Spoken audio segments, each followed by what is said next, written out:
Welcome back, everyone. We are deep in the jungles of Vietnam, doing what we can do to find the way out. This is one of the most incredible experiences of my life, and I'm happy to be able to live stream this here with all of you. This is a treacherous jungle full of sleepiness, sensual desire, the Vinland Saga,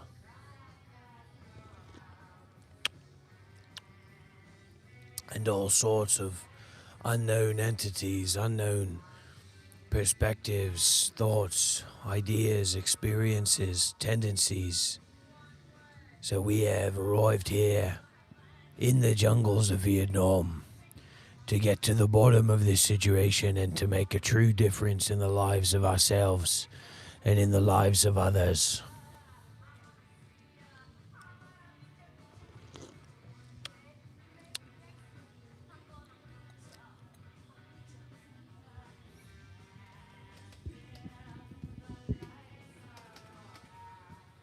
How's everybody doing?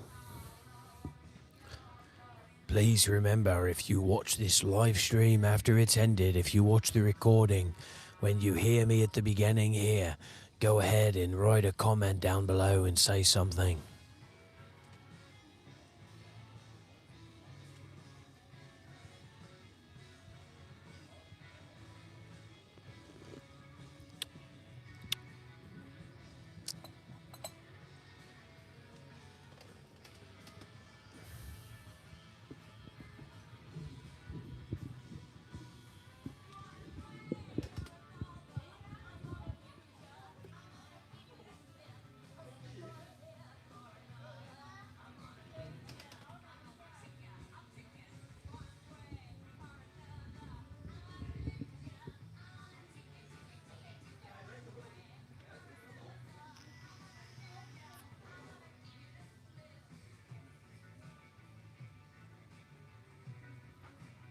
They say to make it big in this industry, you'll have to sell your soul.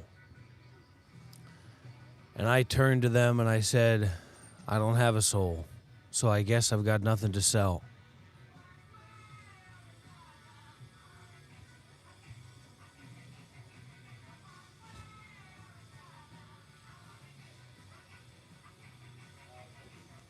I don't want to try to sound smart.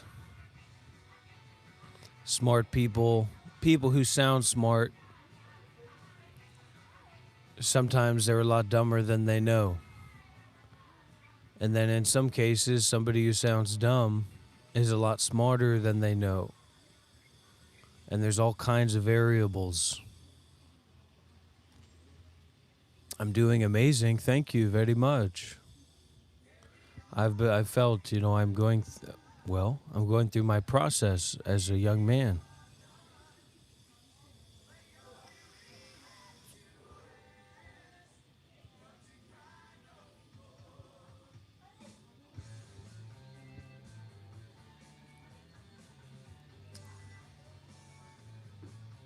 What have I done to make you think that I'm dumb? And do I look like I'm in midlife? I've got a few extra pounds in the caboose, but I don't think that I'm in the middle, hopefully not in the middle of my life. I've got a friend of mine who's a 70 or so year old Vietnamese woman, and she's about as fit as a fiddle. She could climb a mountain. So we got to take care of our health, right? I mean, we got to take care of our health with daily walks and things like that. Especially as we get older, we have to be a little bit skinnier. We can't get fatter as we get older because our muscles are tired out and stuff. If this is a cult, then you can call me Grassman 3000. And you can be assured that it's a very small cult as far as I know.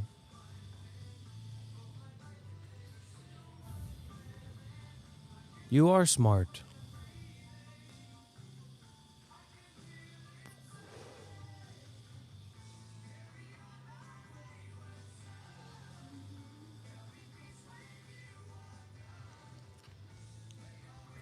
Today I woke up at about 3 p.m.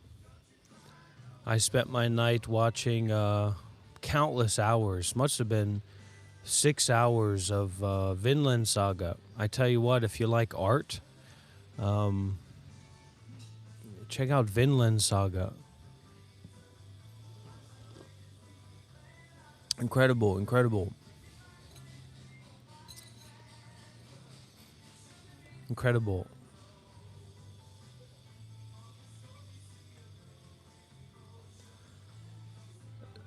This is a live stream, but I'm not necessarily live every day, but this is a very structural part of my life. This is one of the most enjoyable and inspiring parts of my life is to do the live streams here on YouTube and to share and to listen. This is in Vietnam. Come on. We're not going to recommend people to watch thousands of episodes of One Piece here, okay? We have to draw a line with something, all right, Alk? I appreciate the modern art that's coming out of One Piece where it's got itself to. But in terms of us going back and watching 1,000 episodes of traditional anime to catch ourselves up to the modern One Piece situation, I don't think that's realistic, my friend. I think we're past that point. Vietnam's one of the safest places that you can live. So I practice Theravada Buddhism and Mahayana Buddhism and a little bit of Vajrayana Buddhism. Mahayana Buddhism, Theravada Buddhism, a little bit of Vajrayana, but it's always primarily been Zen or Chan Buddhism, which would be Dzogchen in Tibetan, in Vajrayana. But Chan is good. Chan, the Zen is a good. We're looking at about 230 pounds of mostly fat and decrepit muscle. But I've seen the transformations that people can go through in their 40s, 50s, so maybe I'll go through my own transformation one day. But I have to take care of the mind first. First.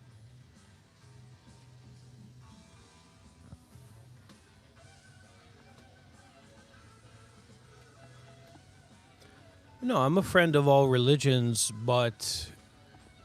No, there is no buts. Just being a friend of all religions and traditions.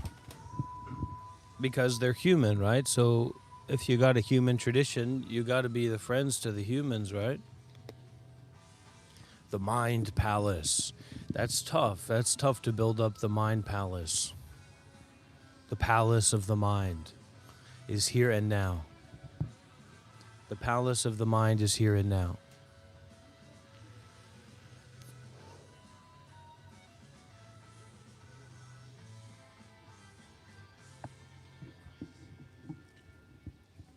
Yeah, cigarettes are bad. You can do something like this, you can get a hookah, but could I give you some advice, Tony Soprano? Would I have your permission to share some advice to you? I'm probably ethically and morally, I'm probably the most moral person that you've ever met in your life. And if not that, I'm a person who's more so thought about and practiced the intention to be moral and ethical more than anybody that you've met in your life. Probably. Because we have very low standards for morality in America. It's not something we think very much about. Like how you see all these people on TikTok that kind of say that they're Vikings and stuff, but that was all about doing horrible, horrible things to people.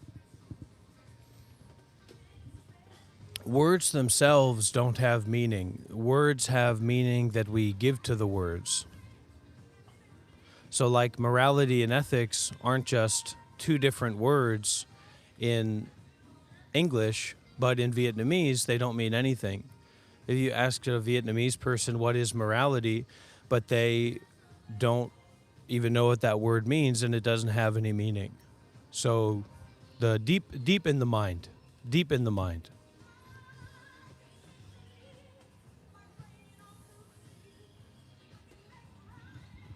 How do you wake up in the morning,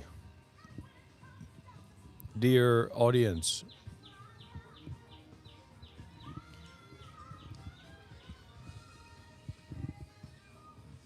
How do you get up in the morning?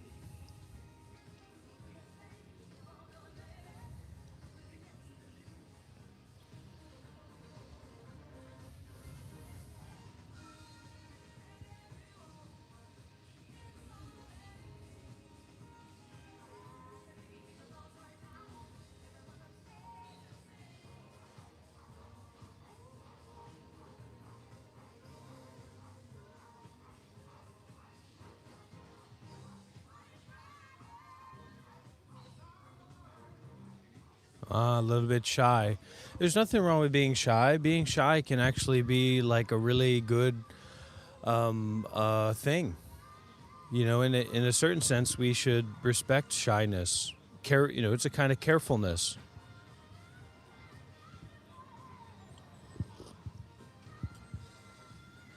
There's nothing wrong with being shy. I went to sleep at like 4 or 5 a.m.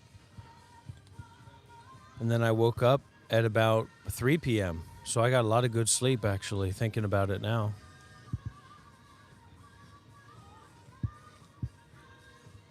I slept a lot.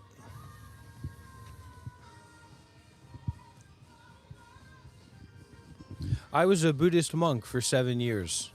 Yeah, I was living in Thailand and Myanmar and Sri Lanka and Japan and South Korea and living all over the world in a lot of incredible environments with the monks and the nuns and in the meditation centers, the monasteries.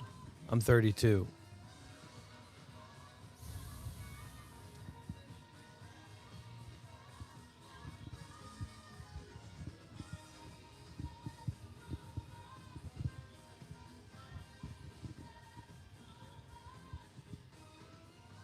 Good way to work with your shadow is volunteering or doing a lot of good deeds.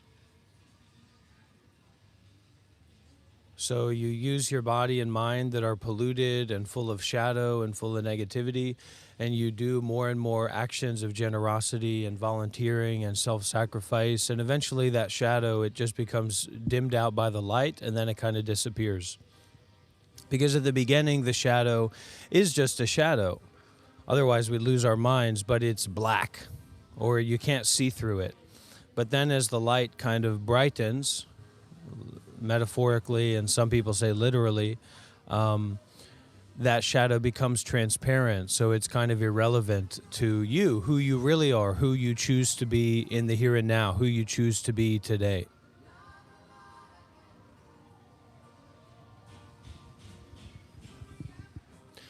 My koan work is very, very difficult, and technically, I would say koan work is something that's practiced with a master or with a teacher. So I have a Korean Zen master named Poha Sunim, who's really cool, and his question is: a student asked Master Yunmen, "Not even a single thought has arisen. Is there still a sin or not?" And the master reared back and answered, "Mount Sumeru." And then the teacher asked the student, why did the master answer Mount Sumeru? What's more realistic to practice on your own is a Huato. And I think I've recently gotten very frustrated because I'm coming across all these people that would like to be interested or are interested in spirituality, but maybe coming in it from a more of a new perspective or a new situation or less informed. And that's frustrating to me because I want to be able to communicate. I desire to want to be able to communicate according to my base of knowledge and kind of have a discussion and share insight and share perspective. But most people are not at that, don't have that much experience. So it's not, you kind of have to walk back my ego a lot. But the Huatou, my preferred Huatou, is like a question filled with doubt. A question filled with doubt. And that is, what is this?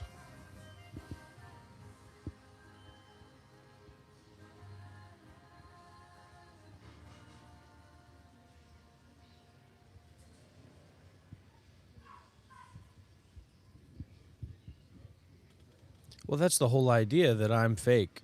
Anger doesn't prove that I'm fake or that you're fake. Anger just proves more anger.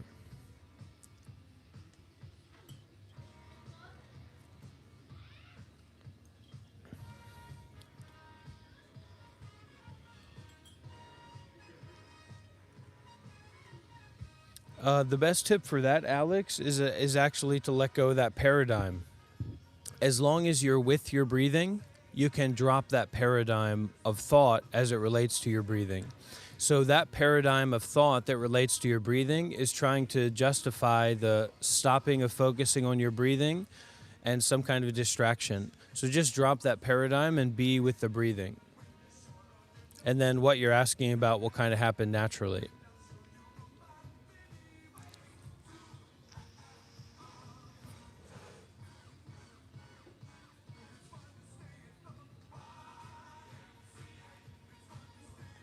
I mean, we all have a lot of work to do, right? I mean, I can't imagine. Honestly, I cannot imagine what people must be going through in their daily lives, like as American people. And that's kind of super sweet for me that I get this chance to like interact with a lot of American people, because I'm specifically avoiding being around a lot of American and Western people and like being in America, because I find that to be a kind of toxic landscape for my heart and for my mind.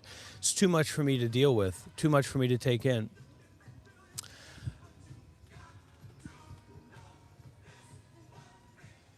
But like, I've had to go through over a decade of intensive spiritual work and suffering to get where I am right now. And like I said, I spent 6 hours last night or more watching Vinland Saga, and then woke up at like 2 or 3 p.m. and then came here to the coffee shop.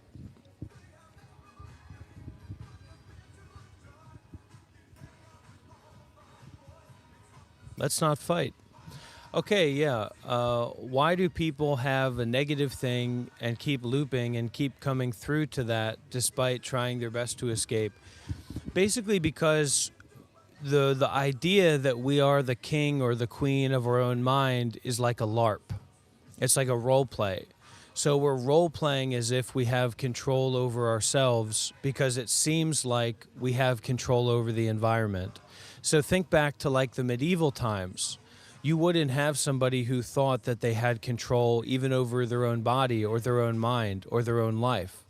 So now, because we live in our apartments or we have this job, you know, we can have this sense of independence. We can kind of continuously role play that we are in control of our mind and that we don't need help. These kinds of things. Yeah, I was on the Matan Evan podcast. I was a monk back then. I'm not a monk anymore. I'm just a enlightened or not enlightened person that's concerned with the ending of suffering.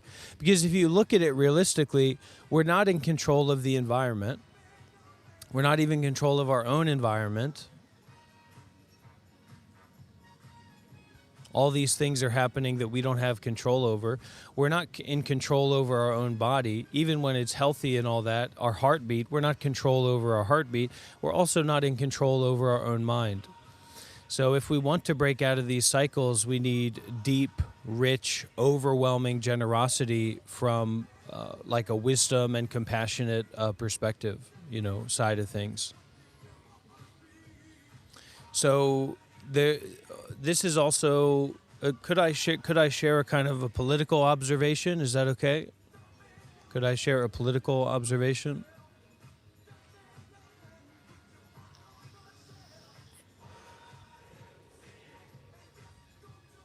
So some of the confusion about Democrats, Republicans, politics, especially money and all that kind of stuff, is that there's this idea that actually someone is in control or some people are in control.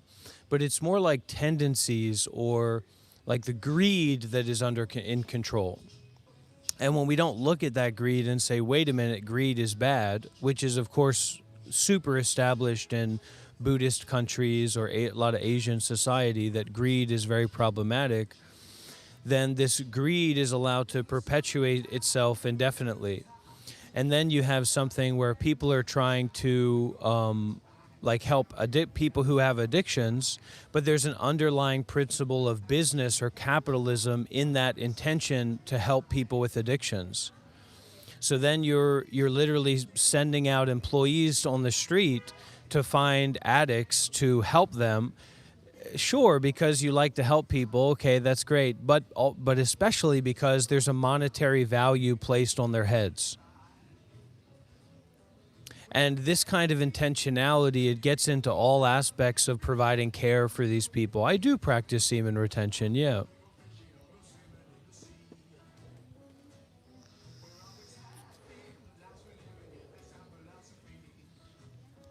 Yeah, I think we're looking for something deep. We're looking for something real. We're looking for something that's not going to change, something that's going to last for a long time.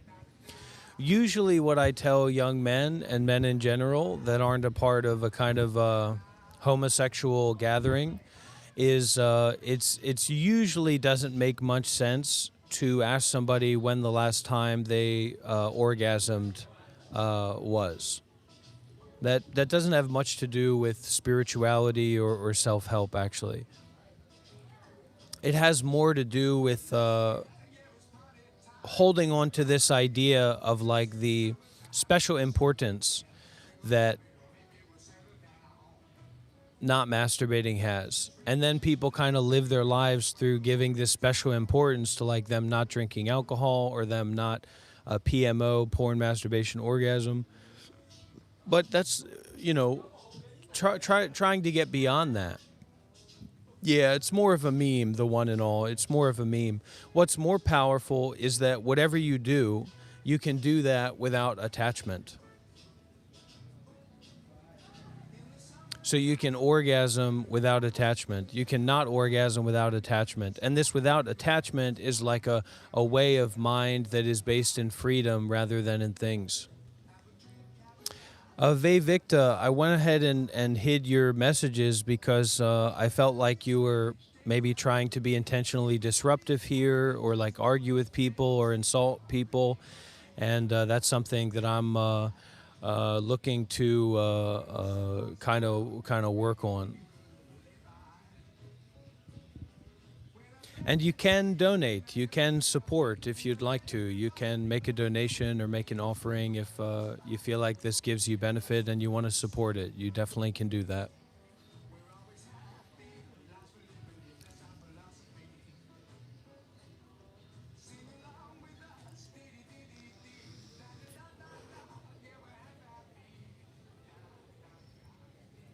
Most important thing is generosity. Doing actions of generosity, doing actions of good deeds. Sure. There's a lot of overlap with Stoicism and not having attachment, but it's very practical. So think of Stoicism as if it was like a Roman training league of Stoics. So it's not just access to the Stoic philosophy, but your depth of inspiration in terms of being inspired by that means that you're now going out to some place. So what place do you go to train in Stoicism? What place do you go to practice Stoicism? And if there's no place available for something like that, then you kind of have to step back and say, okay, well, what is there a place that's available for? That's how I approach it. That's how I think about it. Could I get another cappuccino?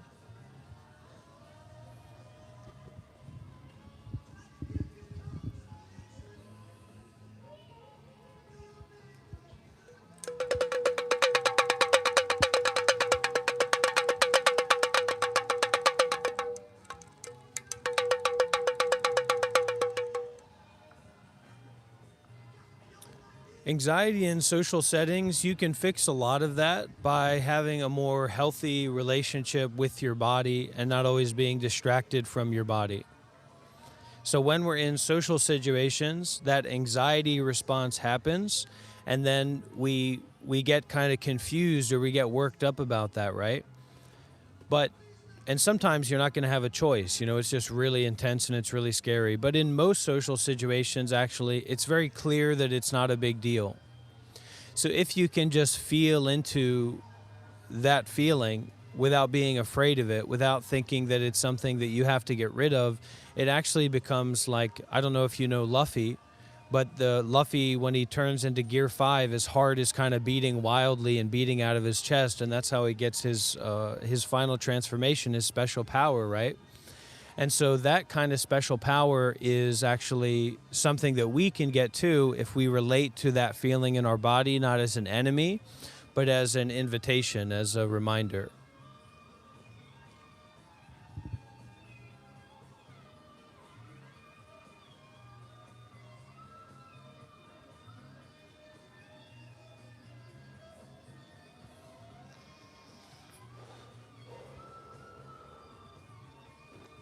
Because there's kind of a constant trick with shiny things. Shiny things or beautiful women or money, possessions, different things like that. Think of it just in terms of the new phone. So you already have a phone and your phone is great or it works fine enough. And then you see this shiny thing on the advertisements that's the newer phone. And so you say, I've got to get it. It's going to be so nice. It's going to be so great. And then you get it, and it just becomes a phone again. So it's not really needed. So a lot of the things that we seek after and we search for aren't actually needed. And it's just that surface level shininess that says, hey, this would be fun. This would be pleasurable. This would feel good. But the real good feeling is the feeling of not needing to seek after more and more things constantly. Not needing to find more land, more properties, more treasures.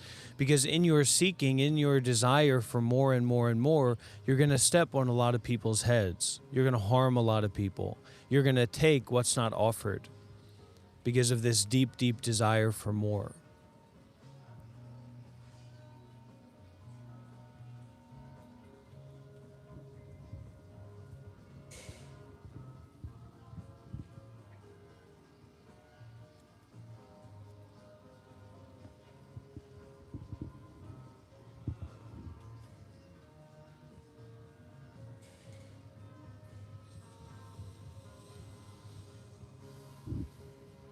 Also, I don't mind anybody coming up and wanting to debate or argue in some sense, but you can't pretend that you're trying to hold a real position when you're just kind of throwing insults around.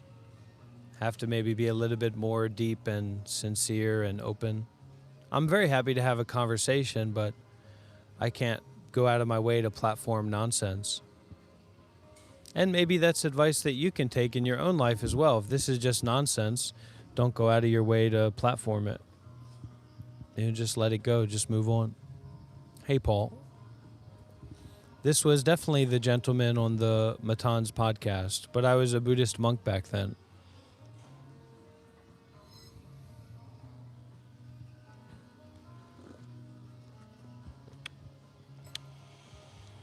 Something to think about in terms of non-duality is that by its definition, it refutes itself. So I actually confronted some non-duality teachers recently on their live stream and in their little kind of Zoom gathering meeting.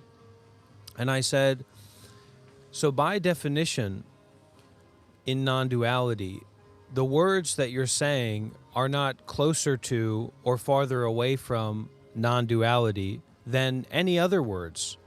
So you could just be saying hee-haw, hee-haw, hee-haw, and that would be the non-dual teachings according to the positions that they're oftentimes stabilizing themselves in. So people who are really interested in non-duality They have to be ready to sacrifice their lives, their sense of self, and their attachment to convention, their attachment to particular words and phrases, particular ideas.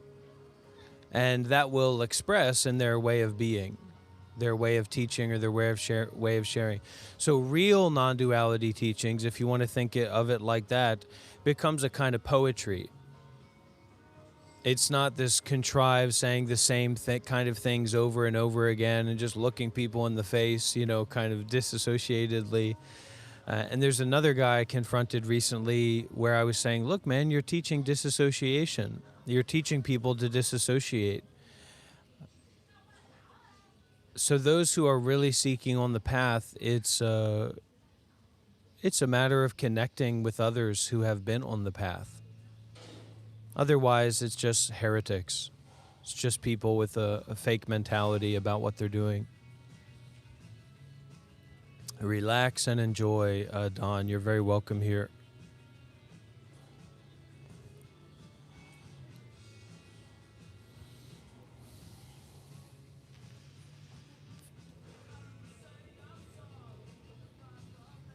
This is a very safe spiritual space. So probably, exactly, Travis. So probably any spirits that would know about you or be involved with you in any way would not be able to reach me or contact me. And if they would, it would not relate to you at all. So this is a very safe space for you to be in as someone who's spiritually vulnerable or dealing with spirits or anything like that.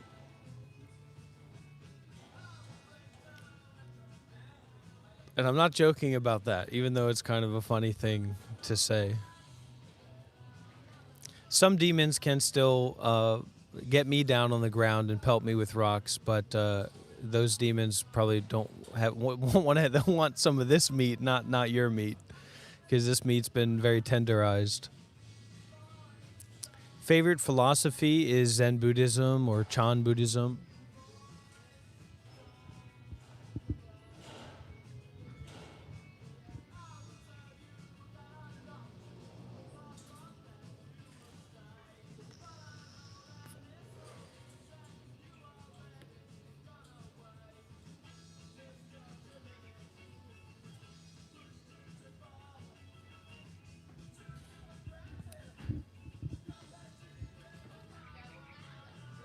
I don't want to get rid of you.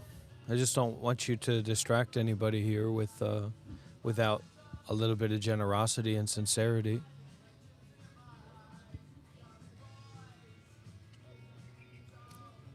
If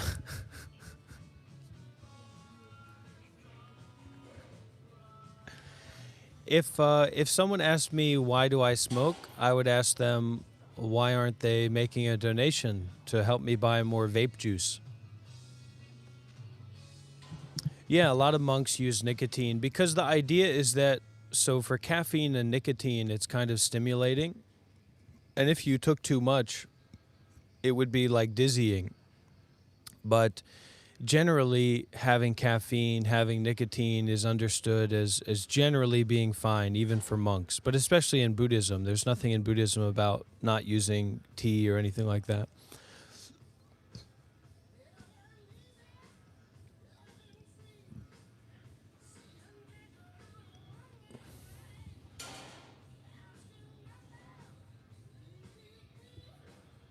But alcohol or weed would not be equatable to nicotine or tea or coffee, cappuccino, because it's intoxicating. So it's like a difference between being drunk or being stimulated. So being stimulated can actually be very helpful because we have to put a deep energy into our practice and into our life to actually make differences in the mind.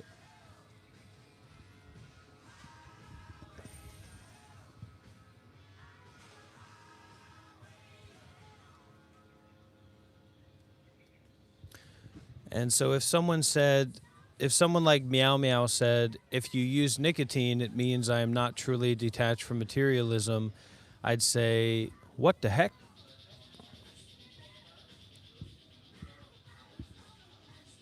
Good job, Chrissy. Congratulations. Let's get some W's in the chat for Chrissy stopping her nicotine addiction while relaxing it, you know. And actually, this way of the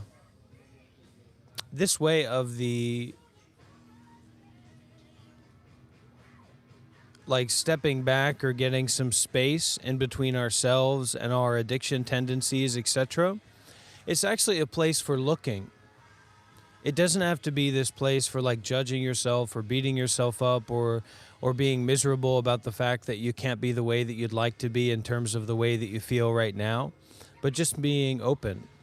I would be willing to link with John Zerka. Maybe you could reach out or something like that and set something up. Well, it's pretty cheap. It's pretty cheap over here in Asia. And then because I do the live streaming and the teaching, some people donate to help support my work and my livelihood. And then maybe I'll get a job in Vietnam if in the future, if that feels like a good thing to do. So Travis, it's definitely Myanmar. Definitely Myanmar, or it could also be Thailand, but it could also be Vietnam.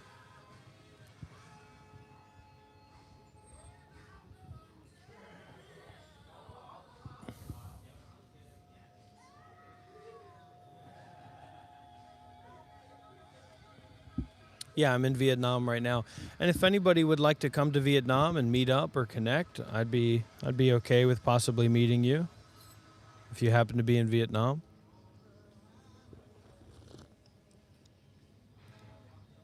I have not read any books by Henry Ford. I'm more of a Buddhist book reader.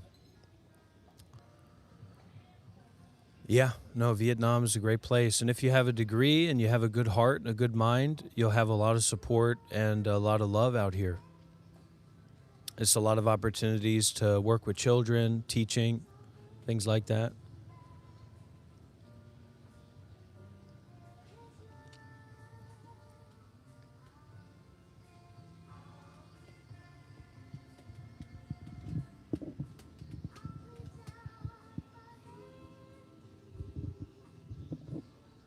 Well, I've lived in Vietnam sporadically when I was traveling as a monk, and since I've stopped being a monk, I've done a lot of traveling these past 7 years. Oh, you could start up a shop, Travis, if you saved up money, and you could start up a business in Vietnam. They love bakery stuff over here in Vietnam. They absolutely love it. They have very taste, they have a high taste, so. Do I feel the need to act as a role model? Not really. But I feel a sense of responsibility in terms of the people that are here and the interactions that are taking place.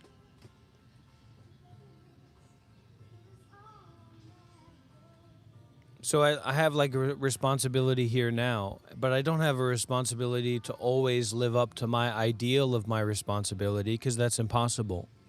Even though I may, want to develop to be in that way. Before, I would smoke cigarettes or vape, but I would never show it on camera. And so slowly I just got more comfortable to let go of this monk persona and just let things ride.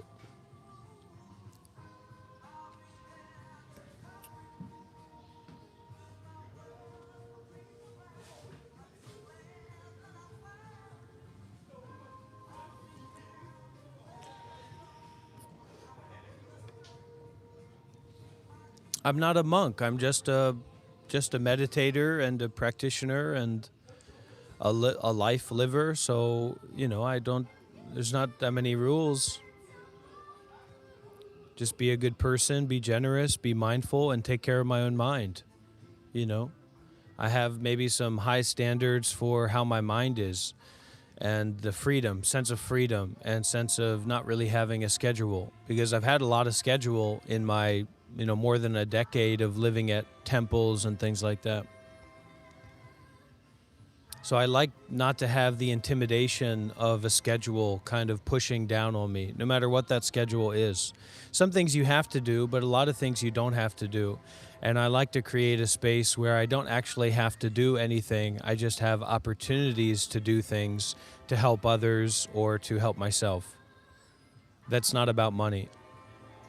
Yeah, Vietnam's pretty cheap. You can get an apartment over here, $300 a month.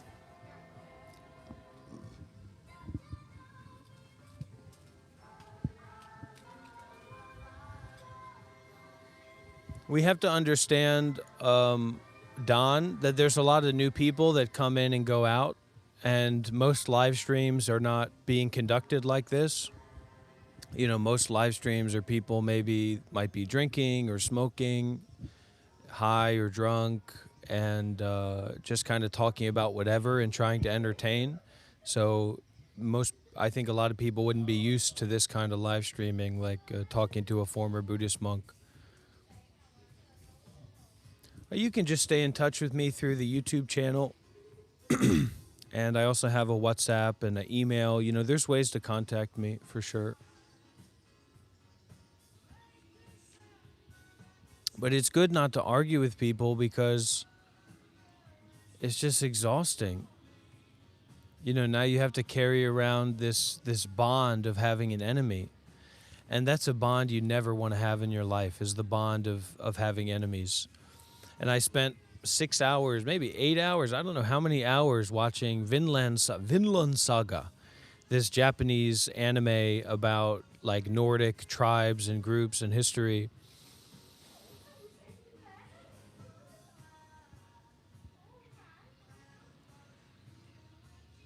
They talk about how being a true warrior means that you have no enemies.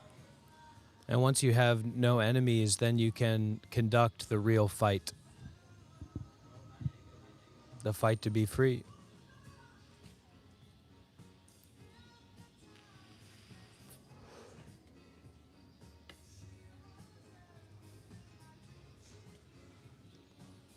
All right, well, let's not spoil anything about Vinland Saga. I'm still getting through it. Season 3, I can't wait. Man, it's good. So, it's not all about becoming some kind of dull spiritualist, you know, try to meditate all the time and live in the forest. It's about living a good life and being a good person and humanizing yourself. You can't enlighten yourself before you humanize yourself.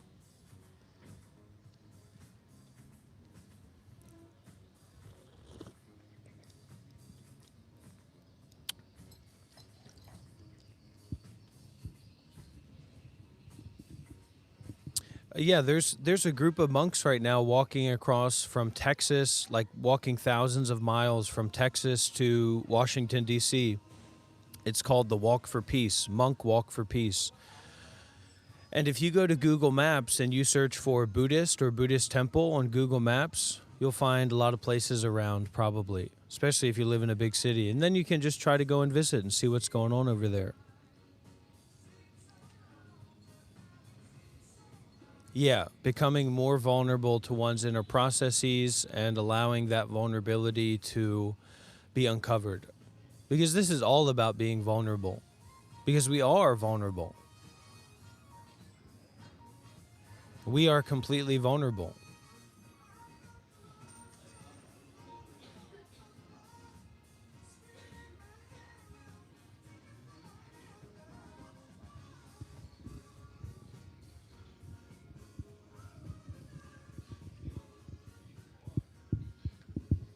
Oh, hi, Henriette Nell.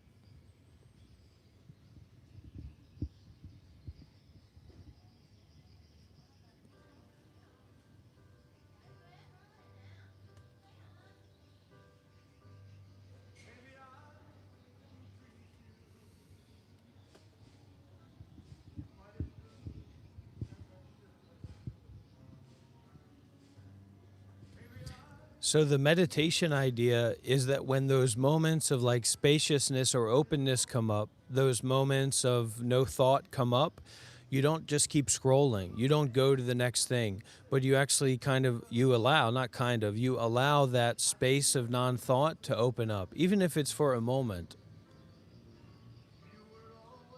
together with everything, together with anything.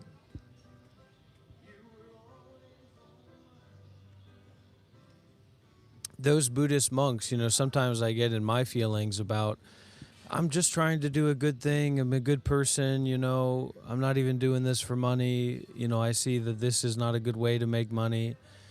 And, I'm just trying to share and have conversations with people and share about the meditation and the Buddhism. And even those monks, those fantastic, lovely, wonderful monks that are marching across America right now to Washington, D.C., they've had people call the police on them. They've had people throw glass bottles on the road in front of them that they're walking through. All this hate and all those kinds of things. So it's humbling to see that we're not perfect. But it's good to be humbled.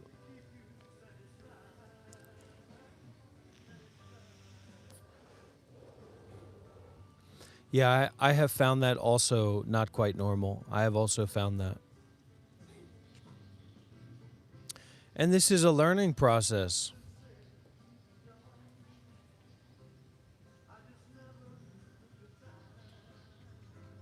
So you go back a couple years, you'll find me teaching in front of a large group of people. Go back on my channel to the videos on my channel, my live streams. You'll find me teaching to a large group of people as a monk about Buddhism. Go back a few weeks ago, a few months ago, you'll see me acting like a crazy person, screaming and yelling.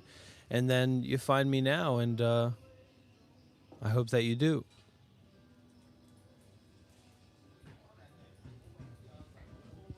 So it's very interesting. It's an interesting case study in humanness. I think Sadhguru is great. And if you can make the arrangements to go to get initiation in Coimbatore, become a volunteer at Isha Foundation, attend any events where Sadhguru is going to be at, it would probably benefit your life a whole lot.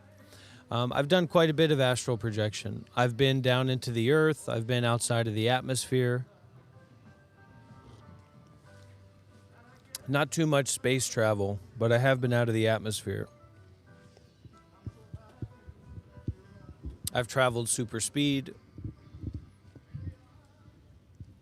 in the astral realm.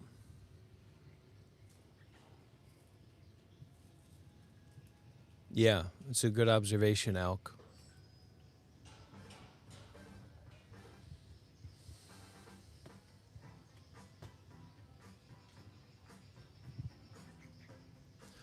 In Buddhism or in Zen, we'd say that everything, doesn't matter what it is a hallucinatory appearance or hallucinatory illusion.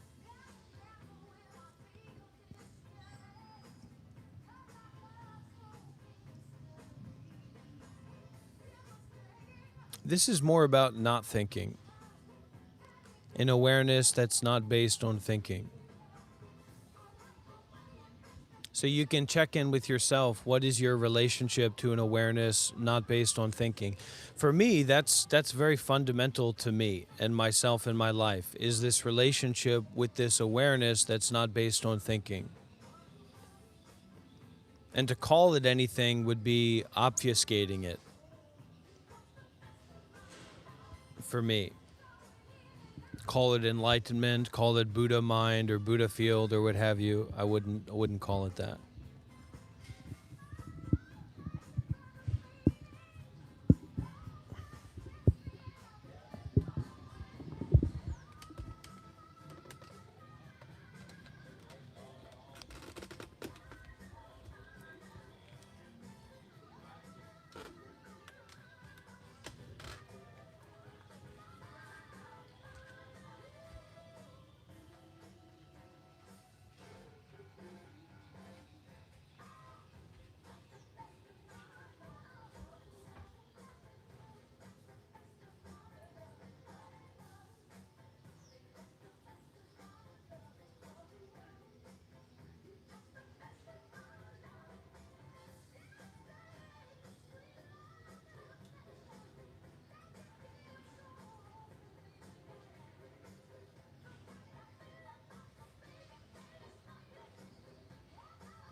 So, as much as we have to be spiritual about our spirituality, we also have to be very practical, very, very practical in terms of the kinds of people that we choose to be in relationship, in terms of the kind of environment that we place ourselves in.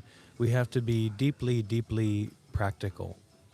It's not just about I'll do whatever I can do, practicing at home, etc. You have to find home where you are, and then you have to look around and see if this is a home that is suitable for your continuing on the spiritual path or not.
Are we going to be meeting up soon in Saigon, Alk?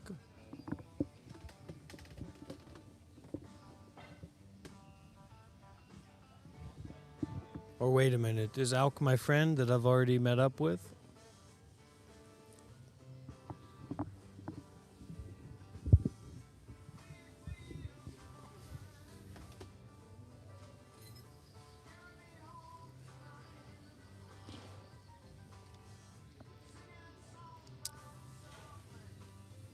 Yeah, we'll do something together soon.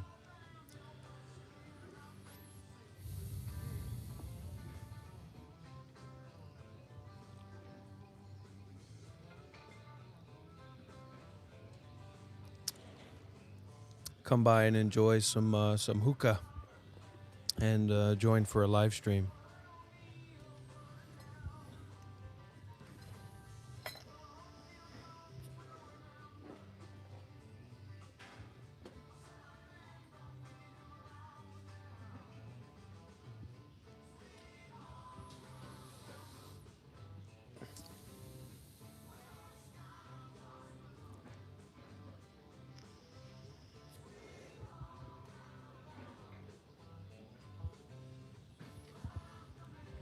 And in fact, vulnerability is a kind of a gift.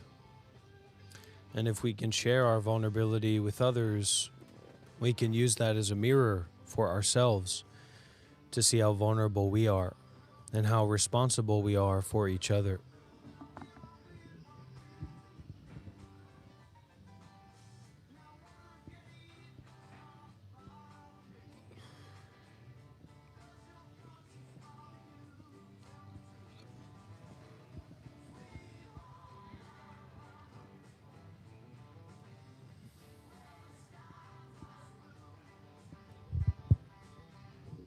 Yeah, alcohol and weed are very dangerous.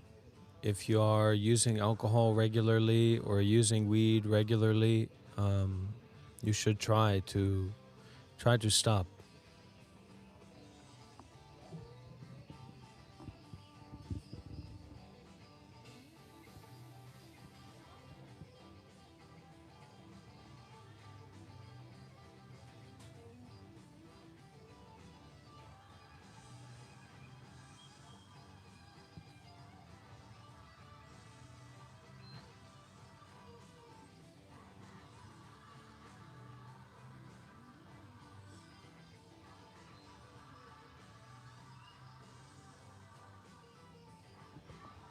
So, in this kind of environment and setting, we can come to sit, we can come to be with the leader or the master or the teacher, whatever way you think about it. And then you can make offerings and you can also make requests. So I'm here to meet your interest, your willingness to offer, and your willingness to be helped. Not just about asking questions. It can be good, but we can also share our experience. We can also make offerings. We can also ask for help. Give a teaching about this or that, or I need help with this or that.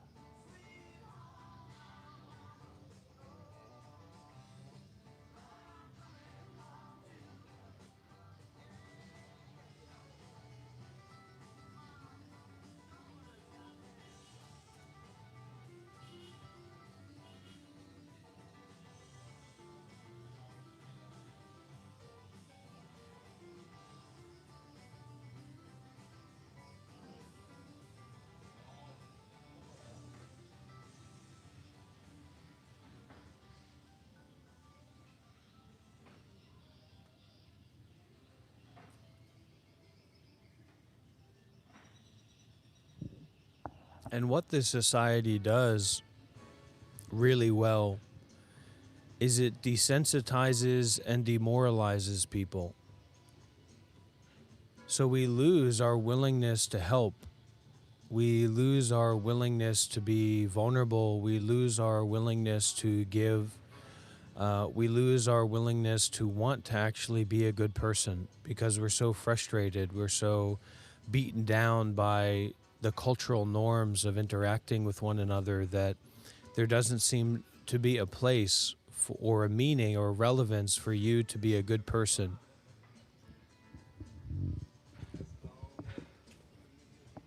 But there is.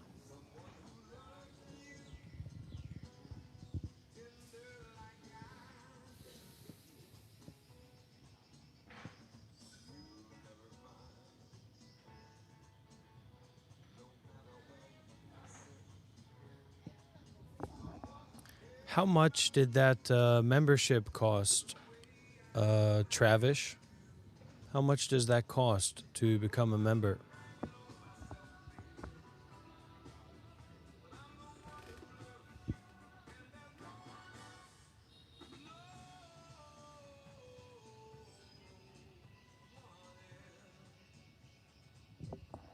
Thank you, Travish.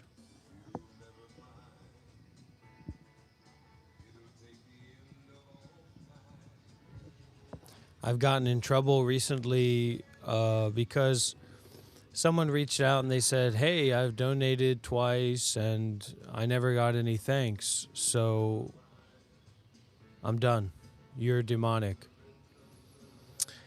And some some message that I received from my teacher that stuck in my head. I don't know if he was talking to me or talking to someone else or if he ever even really said this. I don't know. But he said something along the lines of, this may have to do with like being a monk, but you don't really say thanks to small offerings. And I think for monks, we kind of maybe don't say thanks in that way. But now that I'm not a monk, I should try. I would like to be a lot more grateful and a lot more appreciative for the offerings and the support that people, choose to make towards me. I always kind of lean into this, sense of mutual recognition and that sense of deep knowing of interrelationship that recognizes itself in what we do. But that's too idealistic, I think, and not practical in terms of people supporting and offering. So I'd probably get more donations if I expressed more gratitude.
Your first question on Who Wants to Be a Millionaire for 100 rupees. Are Indian people good or bad? Option A, good. Option B, bad. Option C, I'm not sure. Option D, the worst of the worst. Boom. Let's go with option A. Yes. Everybody's good. Everybody is. So, we all misbehave. It's not about brown or black or curry or pho, Vietnamese pho. You can say the mantra with me if you like. I have no enemies. I have no enemies. I have no enemies. Yeah, there's a great place for women. Quite a few women have ordained under my inspiration, or partly due to my inspiration. I've never ordained any women, but women who've been students or followers of mine have ordained with my teacher for periods of my time. My teacher's organization is a very female-centric organization,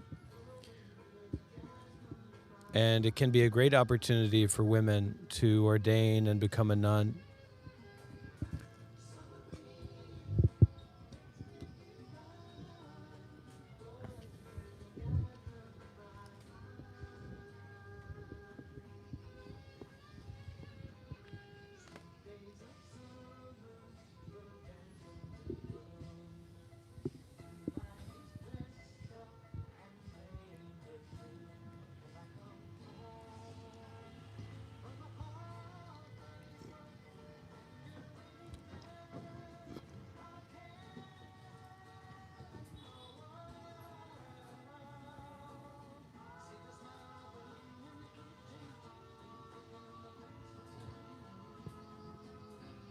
It's kind of like we're working up to be ready to die.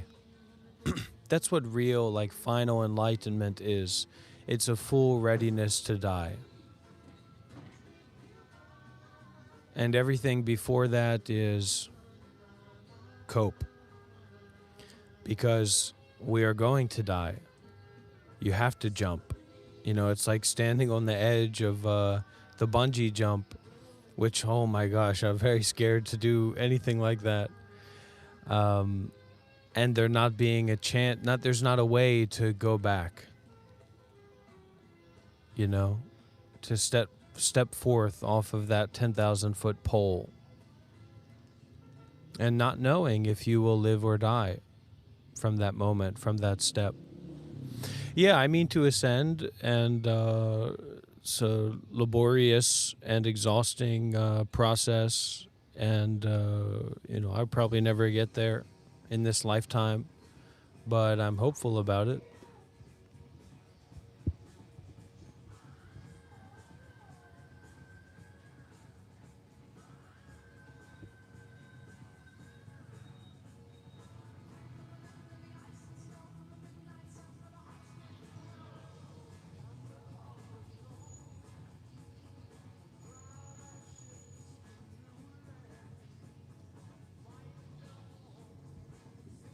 So relationships with others based on generosity help us to detach from our own body.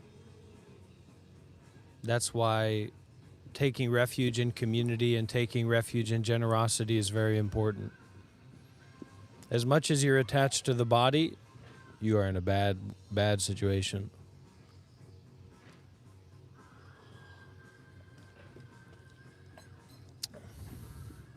All those nerves, all those pain receptors, etc.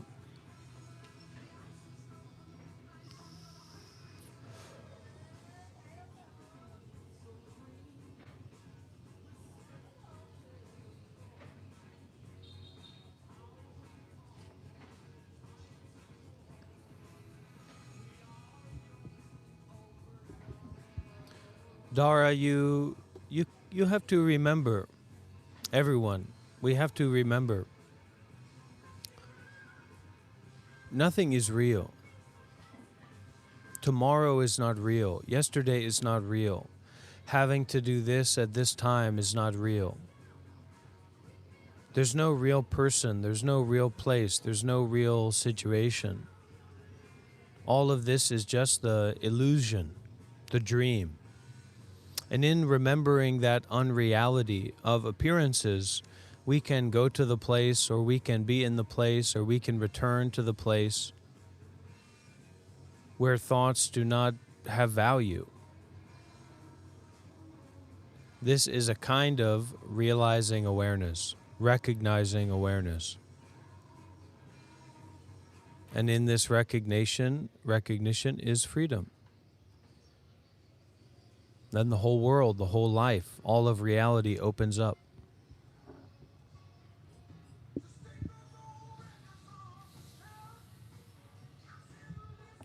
What a lot of people do with the lucid dreaming is they leverage their ego to make the dream seem like they're in control, but it's actually just an extension of their desire. They're not actually in a state of meditative freedom or awareness. They're just identified with a dream that's going a particular way. So there's certain techniques and ways to go about that.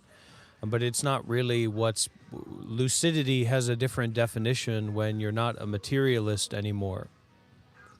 So when your definition of lucidity is not based on a person, a place, a situation, certain fears, certain desires, it takes on a very different quality. Yeah. Well, you're allowed. You can take your body and get a passport and go and become a nun in Myanmar, if that's what you want to do.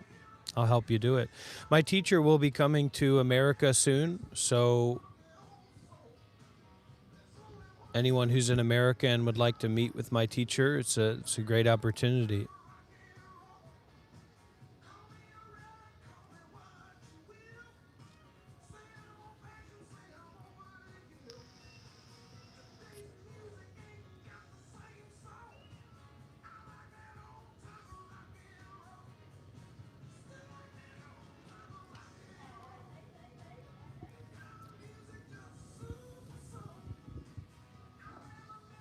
He is a monk from Myanmar, one of the well-known meditation masters of Myanmar, the founder of Tabarwa Center.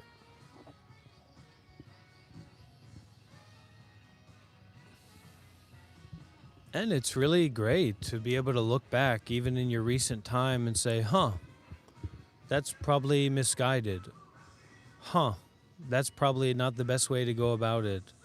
Huh, I was getting carried away by myself, getting carried away by energy, getting carried away by movement, rather than being carried through the storm by the raft of stillness, the raft of awareness. Well, nobody deserves to be hated. It's like saying a baby deserves to be hated. It doesn't make any sense. So find the baby inside of yourself. Find the babiness inside of you.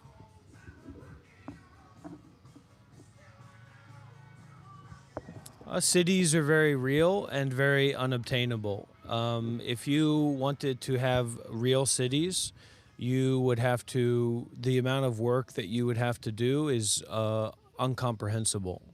And you would need a lot of support to be able to do that. So cities are very real, but we're talking about, so like if you were put into a position, if your mind as it is now was put into a position of having cities, you would go crazy.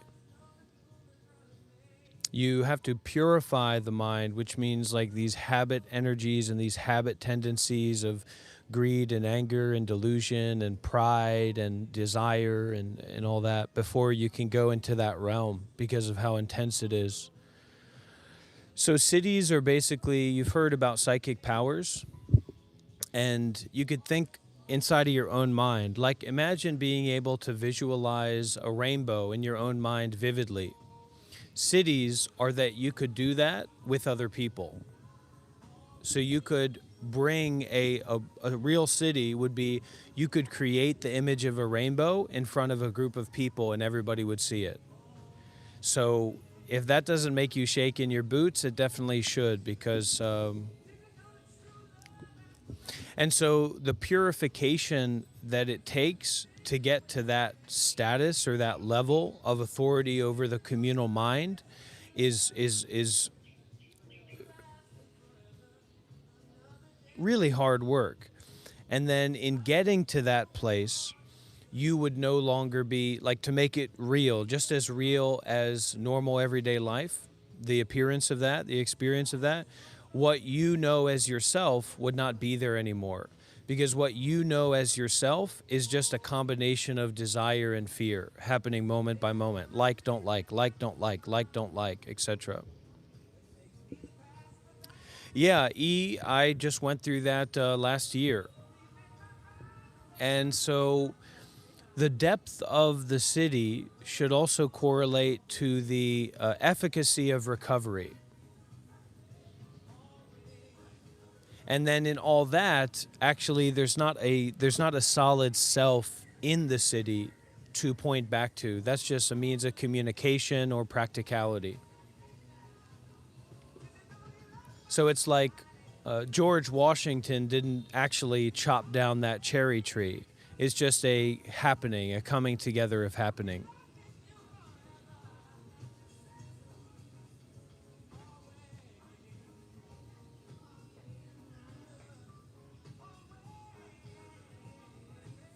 Well, there's different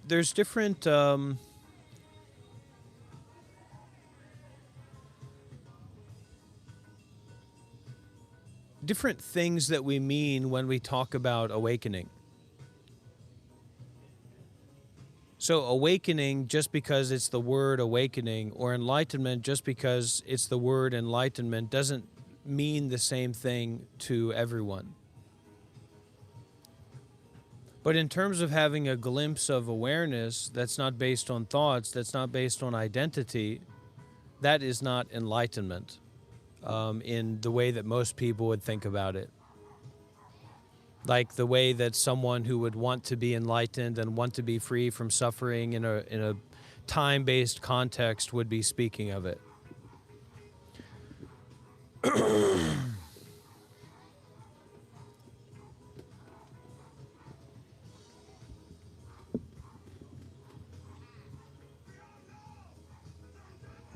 And if you say, so tell me what you see, I will say, tell me what you donate. Tell me what you offer.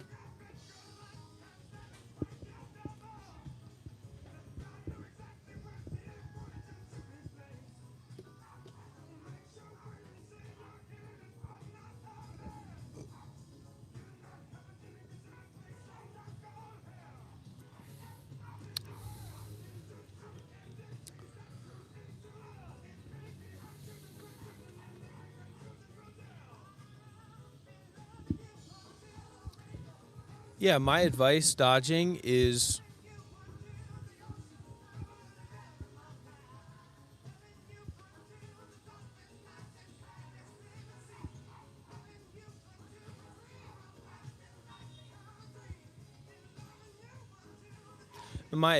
just welcome. You are welcome. That's my advice. Monks don't usually vape. If they're using nicotine, they usually smoke, or kind of like a chewing tobacco that they have in Myanmar.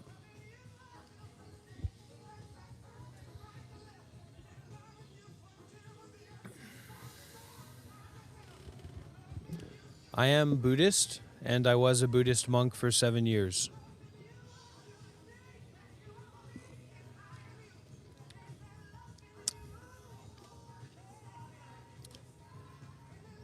And I am nameless, and I am without religion.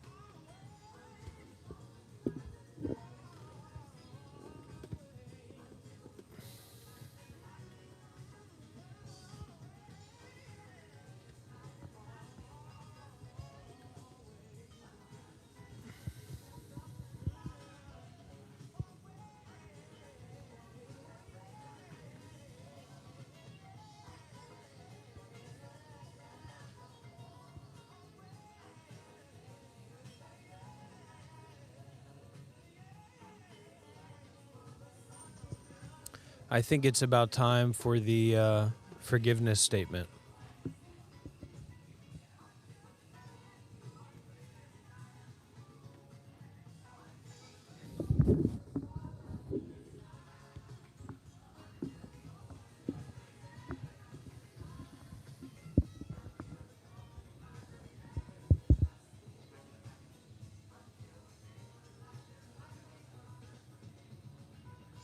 I'm getting a little bit karmically blocked up and full up here.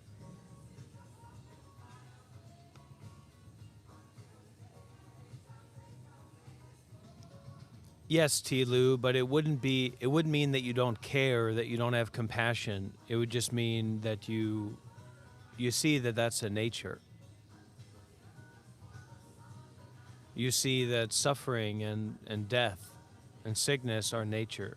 So it wouldn't be, because suffering has this quality of surprisingness.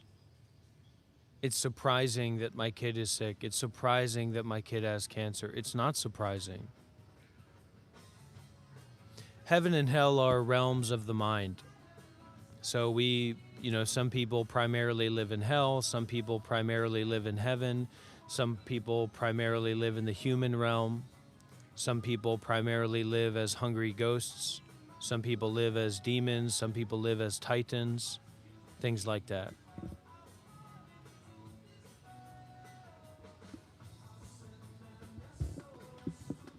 I'll send an SOS to the world. I hope that someone hears I hope that someone gets my message. Hope that someone gets my message in a bottle.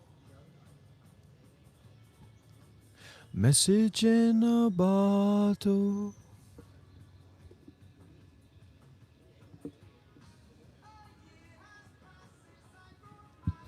We would like to declare the removal and cancellation of our attachments to and expectations of everything whatsoever, whether worldly or spiritual, forbidden persons, forbidden things, forbidden treasures, our and others' bodies and minds, our senses of sight, taste, smell, sound, and touch, our sensual emotions, our thoughts and feelings, our way of living, all attachments and everything.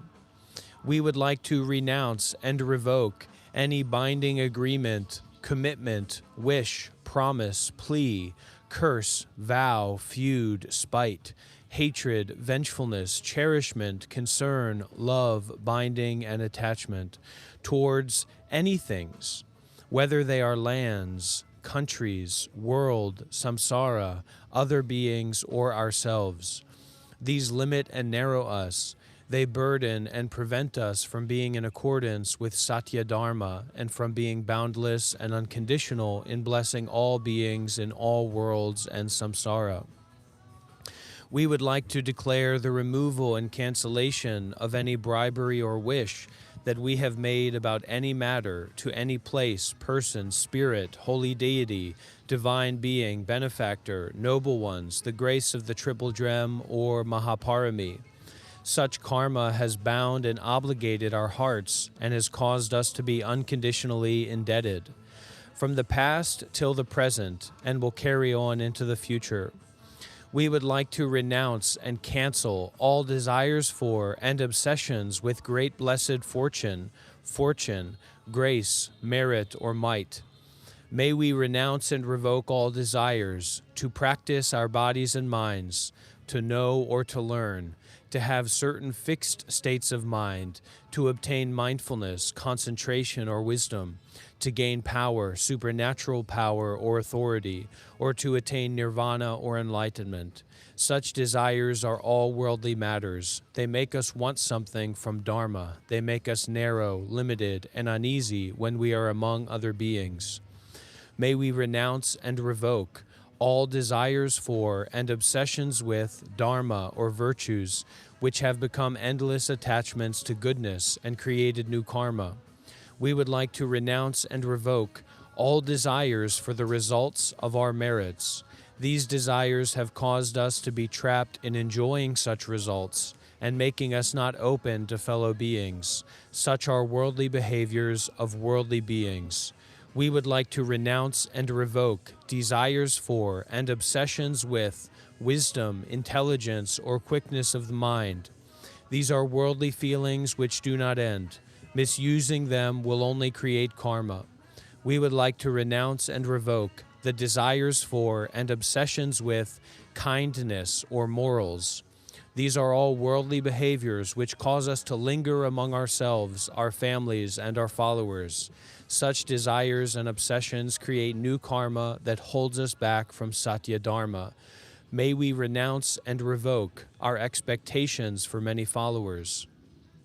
May we renounce and revoke our expectations to associate with those who can get along with us, or anyone who has the same karmic characteristics, likes, and dislikes as us. These expectations make us narrow and focus only on ourselves. They lead to new karma, cause differences and separations, and do not bless worldly beings in samsara in a boundless and unconditional way. We would like to renounce and revoke all expectations of Mahaparami. These expectations are the causes of new karma, the cause of possessiveness, separation, obstruction, quarreling, and not wanting others to be as fortunate as we are. Such is very serious karma, which blocks us from Satya Dharma and sends us to the lower and darker worlds, including hell. These expectations limit and narrow us, and this prevents all worldly beings from being blessed. We would like to renounce and revoke our attachments to Mahaparami, grand masters, great gurus, and the fathers and the mothers who are parts of Mahaparami. By Mahashunyata and by non-attachment, we would like to pay respect and homage to them. We would like to follow them in their unlimited reach to all beings. Also, we would like to follow them in blessing all worldly beings boundlessly and unconditionally. We would like to renounce and revoke attachments to our and others' bodies and minds, and to all things. These come into existence as a temporary means of blessing all worldly beings. We would like to renounce and revoke our intention to attach to, desire to get, or expectation to have all or anything. We would like to renounce and revoke our intention to attach to, desire to get, or expectation to have all or anything. We would like to renounce and revoke our intention to attach to, desire to get, or expectation to have all or anything. May all be vanished into Satya Dharma, non-attachment, Mahashunyata, void as it is, liberated by its nature, ever boundless, ever unconditional, neither attaching nor detaching, and neither beginning nor ending, forever and ever. Sadhu, sadhu, sadhu. We can say together, everyone together. Sadhu, sadhu, sadhu, meaning well done. One more time, everyone together. Sadhu, sadhu, sadhu.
I would have to maybe know a little bit more about you, Self-Love Ambassador, to give you some recommendations or more direct support.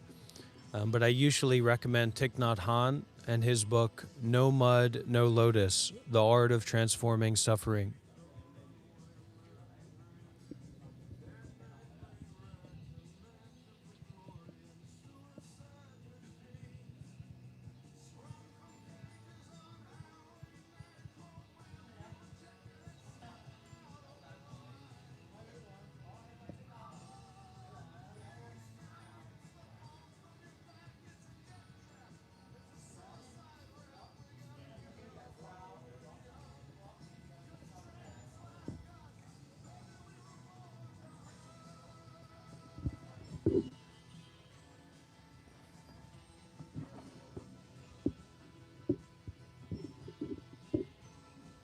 So this is a extremely powerful mantra for dispelling curses, spirits, entities that accost us and involve with us and entangle us.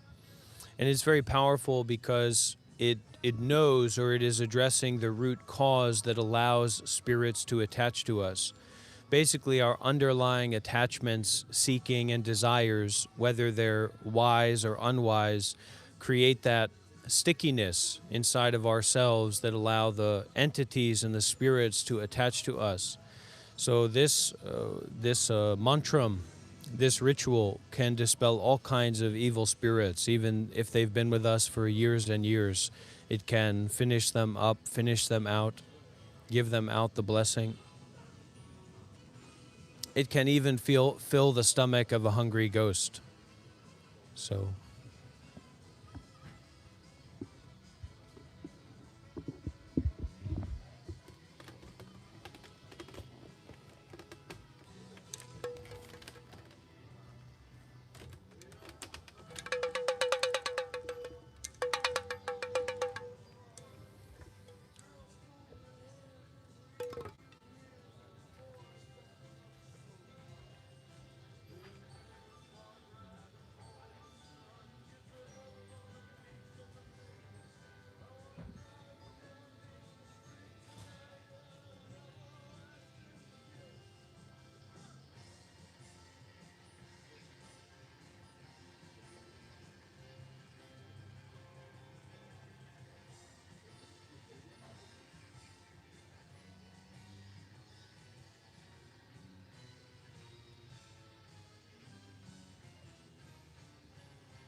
shout out to my dear friend Midi Duck, who's I don't know if he would call himself this, but I'd say a Buddhist music creator, Buddhist music producer, and his work is just the vibes are so nice. So shout out to Midi Duck. Thank you for the work that you're doing. Thank you for your donations. That's very appreciated.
And what are we really here to do? Are we here to argue with people that we come across? Are we here to kind of make up ideas and share them? Or are we here to meet awareness where it is? To see without thinking about what is seen, to hear without thinking about what is heard, to feel without thinking about what is felt, and to think without thinking about what is thought about.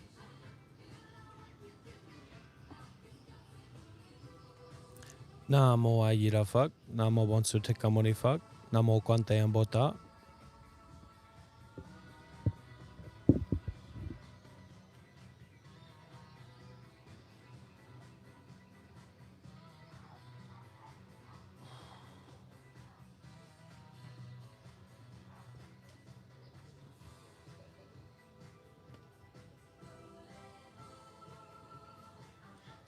Xin chào Kaman, Namo Ayira Fak, Namo Bonsu Tekamoni Fak, Namo Kwantayam Bota.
Yeah, we're in Vietnam. This is a live stream happening here in Vietnam.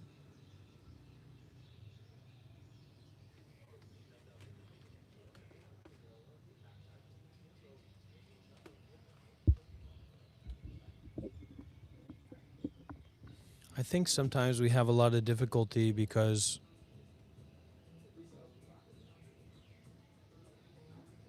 there's maybe this want or this desire, this habit to conceptually understand what's going on, to understand where we are through thoughts. And that works really well when you're living in your city, your town, when you're living around other people that are like you, that are similar to you. It seems to work very well.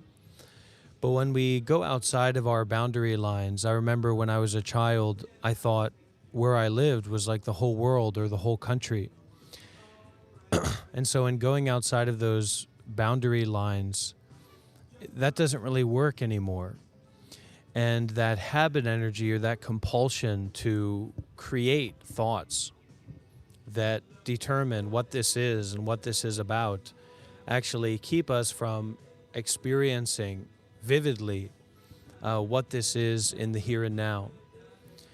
And I am here to share and to kind of explain and to give, help people get aligned with what this is and what this is about. But for the people watching, there has to be a lot of generosity in terms of like a willingness to release preconceived notions, not because I'm better, but because this environment is not necessarily an environment that you would be used to. So I saw someone say like, monks don't vape or monks don't use nicotine. And I saw some people that said, because there's this March for Peace going on in America right now with these groups of monks, and I saw on the TikToks, people were saying, this really means something because usually the monks don't leave their temples. But in Thailand and in Myanmar and in places where monks actually live, monks are leaving their temples every day to go and beg. So it's not all about absolutes, like a solid structure of thoughts that define this experience. And if you try to navigate the deeper mind, just like if you try to navigate the dreaming mind with words and phrases, it's not really going to work. So it takes a lot of generosity to be in this space and actually receive what's being transmitted or what's being shared.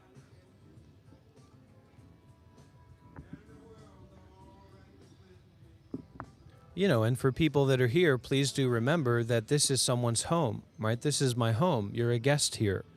So we try to be considerate. We try to be respectful. We try to be open to the reality of our own interest and willingness to be here that is not depending on anyone else but ourselves, and this is my home. This is where I live. So if you do come here, please, if you can, it would be a good idea to come with some sense of respect and reverence that this is someone else's home. This is someone else's life. And if you were doing a live stream, I might be interested to come by and hear what you were saying and hear what you were talking about. And that would be my responsibility, to take responsibility for my mind and my interest in being at your house, rather than your mind and your interest at being at my house. I'm doing well, thank you.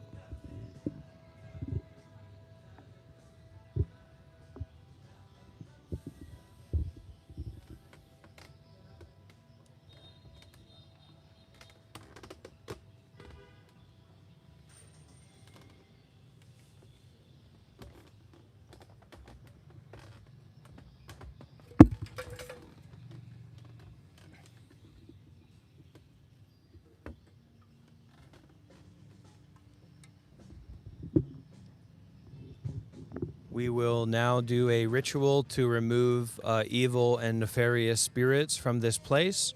If you know that you are an evil and nefarious spirit that is here to cause disruptions and problems, I recommend that you mute the sound if you still want to stay here, and otherwise we can all appreciate this together. Ooh.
Because when our head or our mind is so full of our own thoughts, even if someone is speaking to us, especially if they're not thinking about thoughts or they're not speaking about thoughts, what that person says will not reach you, because your thoughts about more thoughts are exactly what this is speaking kind of through. So we won't notice it. We won't notice what's being said, even as it's being said, because it's not coming from a place of rigid thought structure.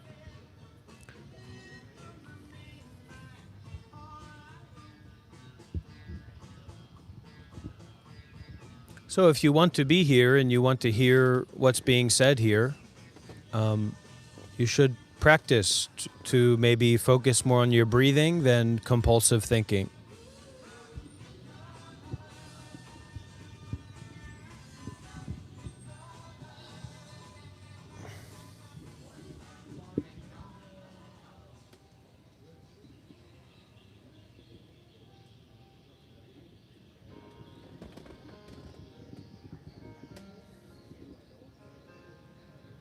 Lama Dorje has released a new track, apparently.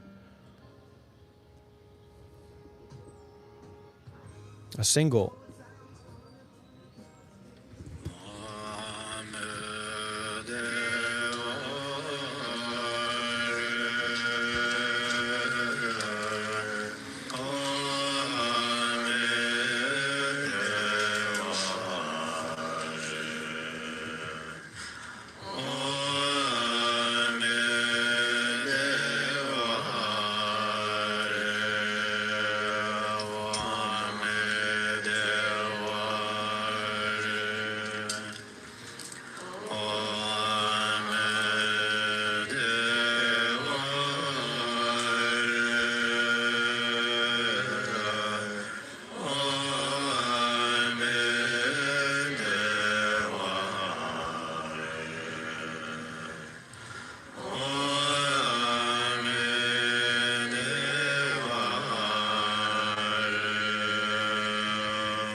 No, I don't avoid any straight conversations. If you'd like to talk about something that's not accusatory, then I'd be happy to talk with you about it. If you have some ideas about the teachings or the practices that we're doing here, I'd love to hear your input and your understanding about, what we're doing here. Oh, Enzo and Fuse, that goes back. I can still see the computer screen for when I first filled out my application for the Hare Krishnas at the Rupanuga Vedic College in Kansas City. And one of the things I remember writing on that screen was how I was so interested in like the reunification of the self, so like make everybody have the same mind and the same being and the same understanding. And I tell you what, it's really easy to get lost in these spiritual terms and these spiritual ideas that keep us locked in the box of our own ego. when I went and became a monk in 2018, I had an intention to become enlightened or to be a monk or to be free from suffering, but I didn't even know at that time that other countries really existed because I'd never been to another country.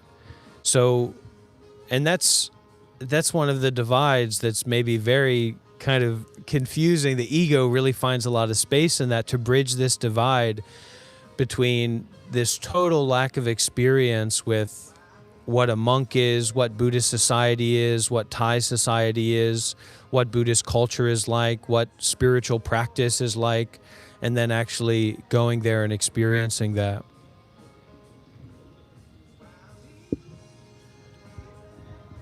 So I've got a lot to learn for sure. I got a lot of growing to do.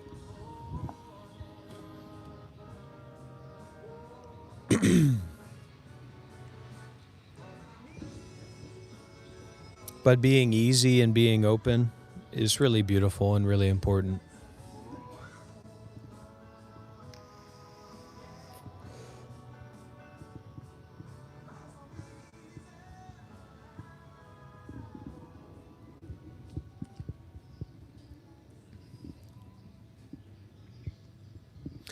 So MXXNXIII,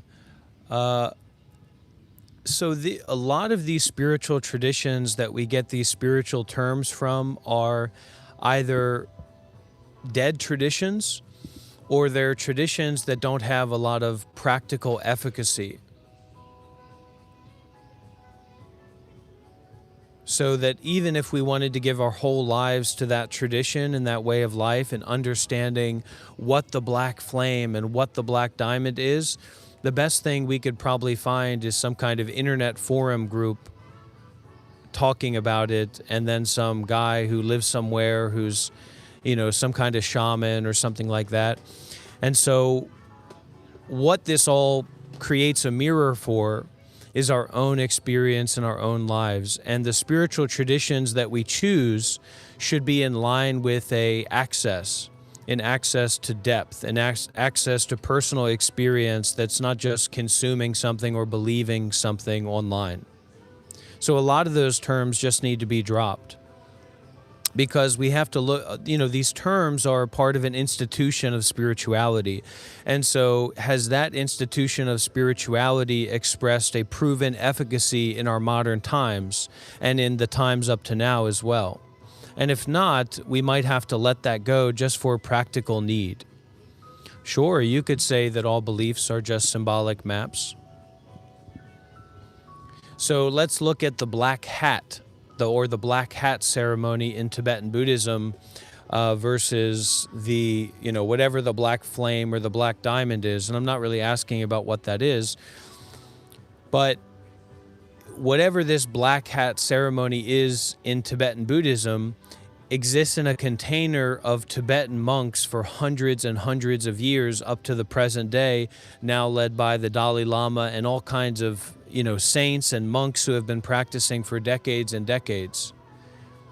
So your search for the truth of the black hat ceremony and the black hat transmission is going to put you more in line with this living institution of spiritual practice versus, digging on internet forums to find out what this esoteric kind of Western group is talking about.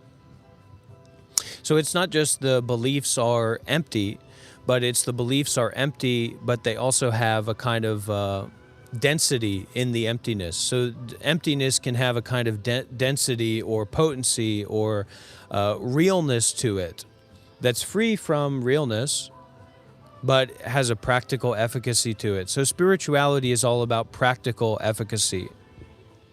If you're really talking about enlightenment and develop and all that. That's right, MXX. So a lot of those things we just have to let go of, and we have to work with who we come across and what's accessible to us. Because there's no other choice really. So it's not this idealism of I'm going to find the right monastery, I'm going to find the right teacher, I'm going to find the right teacher. The right teacher is the teacher that's in front of you. Because that's what you can work with now. And you take that as far as you can, and then you go to the next step. You say, oh, that teacher's actually not so good, or oh, that teacher doesn't actually align with me enough. And you keep going. So I'll try to help you to keep going as much as you can. And you'll never have to pay me a single dollar for me to do that. If you practice with generosity and sincerity, and you really listen and you're receptive, then I'll do everything that I can to support you in your work.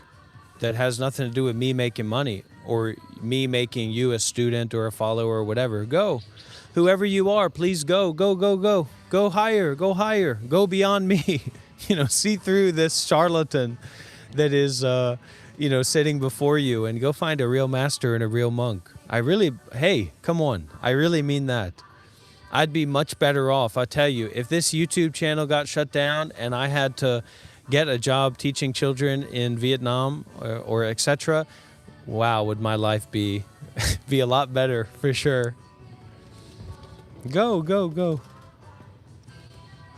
And also welcome, welcome, welcome.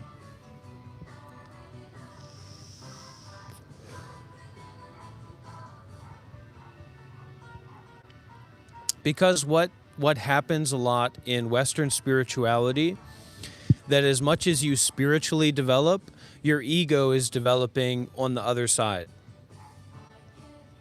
So that leads to a lack of development for the long term, and to get the real development, which is a kind of freedom from the self. And it happens very subtly. I've been seeing that myself. I've been reflecting a little bit recently and seeing how, I've gotten kind of pulled into maybe a lot of unskillful ways of interacting with the community, and not have, I'm always preaching to other people, hey, have reverence for this space, have reverence for this situation right now.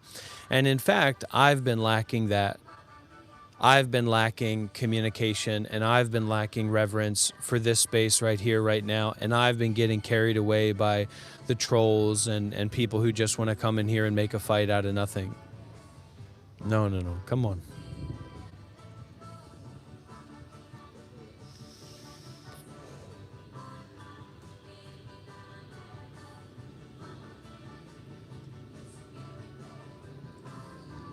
You got a lot more than that with the work that you've put in. Whole lot of nothing. That's got a lot of value.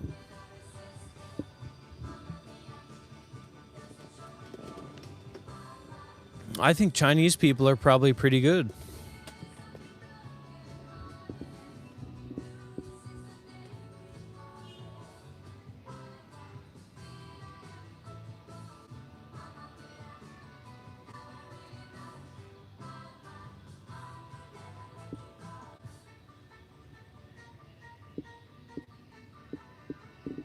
I think Martin Piadamo is out there waiting for you, Shelley.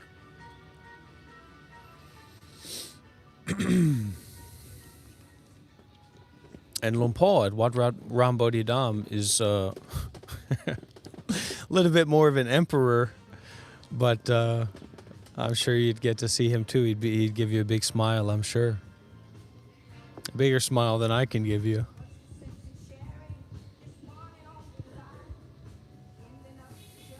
No, of course not. I'm not. I don't like THC or cannabis. I'd be more interested to take a little bit of ayahuasca. Not now that I've taken caffeine and stuff, but I'd be more comfortable taking ayahuasca than I'd be comfortable hitting a joint.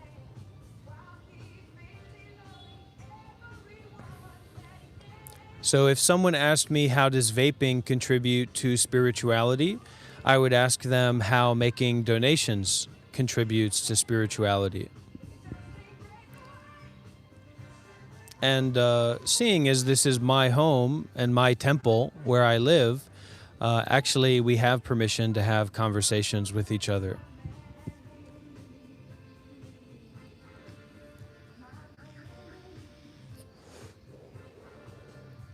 And people don't have to answer according to the desires of other people. People can answer according to their own disposition if someone asks them a question.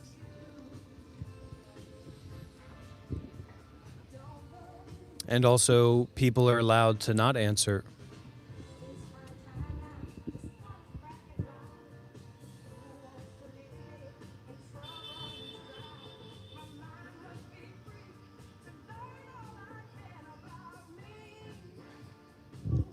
Shelley was a big part of the recent Australian 1-month Dharma retreat and trip.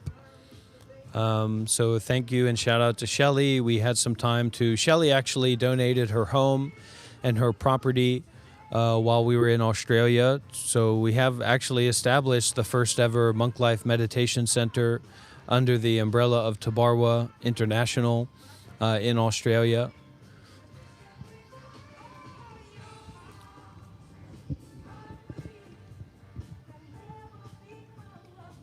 And we're very proud to have Shelley as a sincere practitioner.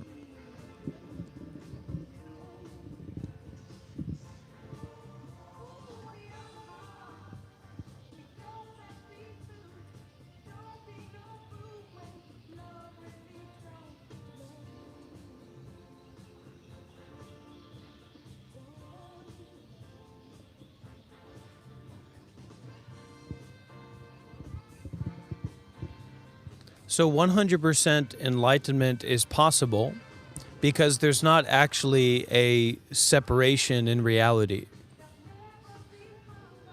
As much as there's a separation in reality, 100% enlightenment is not possible. So 100% of enlightenment is a dropping of separation in reality that's not based on thoughts.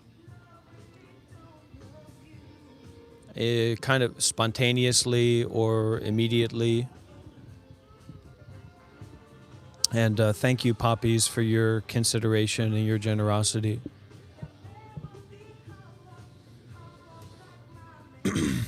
Alcohol, very bad, very dangerous. Alcohol and weed are just as bad as one another. Maybe alcohol's more bad for your physical health, but weed is probably more bad for your mental health. And this isn't absolutes. But if we're in a society where we're working with children or we're a community leader, which is all of us, we're all community leader in our own sense, weed and alcohol are incredibly disruptive and problematic.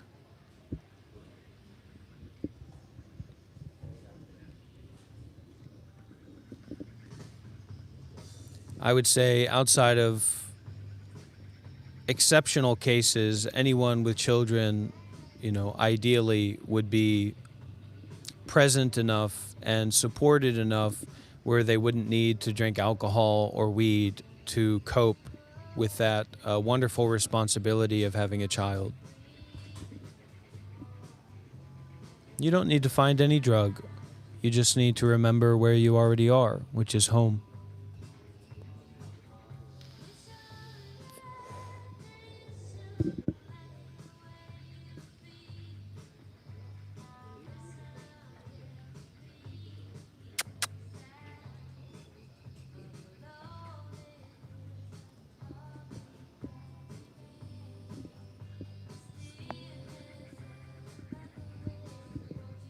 Early 20s, save up and then leave the country. If you can save up 10 grand, 20 grand, go and adventure. Go and live in Thailand, go and live in Myanmar, go and live in Vietnam. Just get out of the US and go explore. And make your going and living and exploring more about your relationship with yourself rather than going there as a tourist or going there for entertainment, etc. It's an incredible gift. I mean, what places like Vietnam and Thailand and Myanmar, and especially a place like Vietnam, even China, are offering is an incredible gift to Western people. That they have an open door policy, basically, and that you can go and live in these places for 3 months, I mean, it is incredible. You can do so much healing and transformational work just by going out there and having a place and just living for 3 months where you don't have people constantly in your face and you don't have this deep, constant struggle about how you're going to buy a house. Life is not that long. Life is very short. Life is very immediate. And death is just around the corner. So if you need to heal and you need to move, save up some cash and get a passport and leave the country. What's stopping you? Because the American dynamic, it just never ends. There's not a rest point for most American people. You are going to struggle continuously for decades and decades and decades. And I mean, you look at it like, if you imagine, if you could, which you couldn't, get an apartment for $500 a month in America, you're either going to be in the middle of nowhere, and it's going to be a shitty apartment, or it's going to be a one room in a really shitty place, you know, where you're going to have to deal with other people's energies. You can go and live for 3 months in your own place, in a nice place, separated from everything that you've known up to now, to just meet yourself in Asia for $1,000. So I say to a lot of young people, you know, what are they waiting for? Go out there and live. You know, go out there and meet yourself.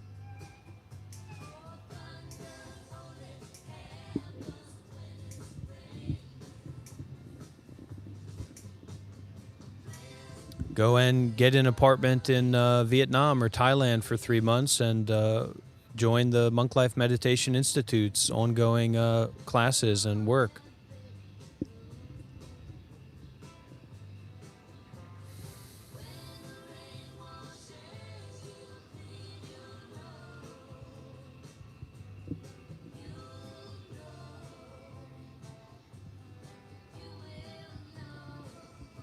One way or another, we all have to eventually meet ourselves.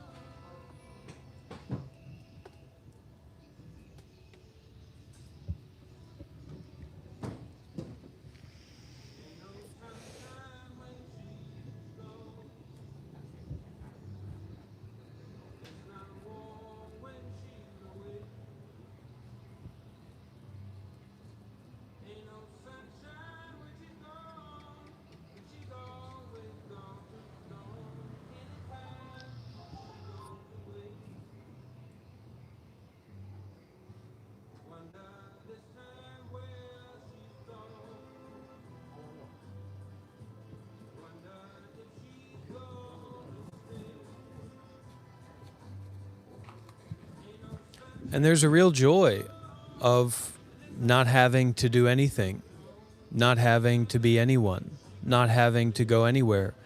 Even if it's for a day or a week or a month, man, give yourself that opportunity to not be anyone, let alone to have to be yourself. What a nightmare that is. I'm going to hold you accountable for who you are and what you've done. Yourself, your own body and mind are already doing that all the time. And then you've got all these other frustrated energies that are looking at you without compassion, without wisdom, and saying the same thing. It's too much. If we want to relax and release the whole body and mind, it's too much. Give yourself a rest, and you don't need to go outside of your own home to do that.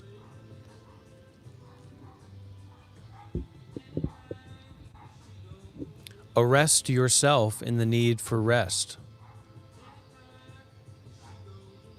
And this is very different to do that with this wisdom element or with this non-thought compassion element, rather than, you know, it's the weekend, so I need to go on a bender. I need to drink myself to sleep.